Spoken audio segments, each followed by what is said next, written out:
Today, ladies and gentlemen, this time we have a band that totally surprised me, positively mind you. This one is Cailleach Calling, and it's from the United States, actually from California.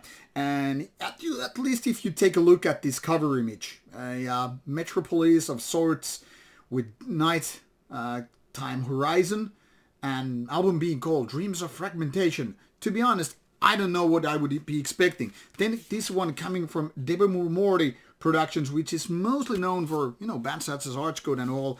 This feels a little bit weird because, if you look at the cover, it gives you a little bit of an idea. This is not your typical black metal release, but kind of like something else. 4 tracks, being a full-length album, almost 40 minutes of music. What is going on? Couldn't figure out the name, couldn't figure out by the cover image like what this is supposed to be.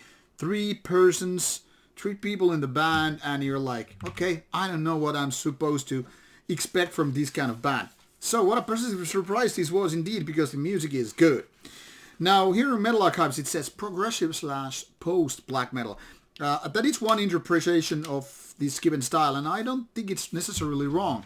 But I'm saying it's kind of like an interesting way to put it, because the thing here is, some people post black metal already puts a little bit off, but I think it's quite descriptive of the whole thing here.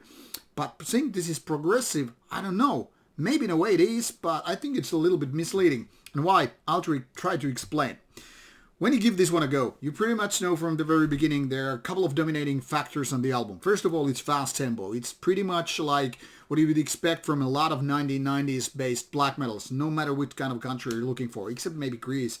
And the other thing is, it's dominated by melodies, and then they are kind of a cosmic keyboard elements, or whatever they are called. And that alone rings me a couple of bells. Mostly Limbonic art comes to my mind, but less chaotic and, well, with no such crappy drum machine approach. There's also some parts which are more like kind of ambience. Like the third part, the Cascading Waves, has this very ambient, like soothing experience where there are female spoken parts before drums and guitars are added into play again.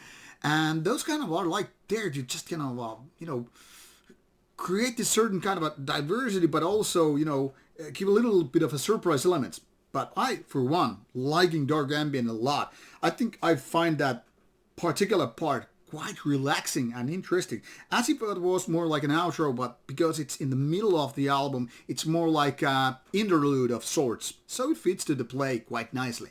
The overall result is very, very, rewarding. I like the melodies, I like the riffs, I like the overall feeling, which is not like 1990s kind of retro stuff, but more like a modern take of what could have been happening already in the late 90s or early 2000s. So like saying, there's certain kind of a Limbonic art presence, but in very, very much more modernized version. Some people might not agree with me or might not get that association and all, and it's totally fine. Associations, how we feel things, what kind of reminders we're getting, they're very, very personal. And while I might think some of the things like, hey, this is reminding me of that man, might not do the trick for you at all. And it doesn't really matter.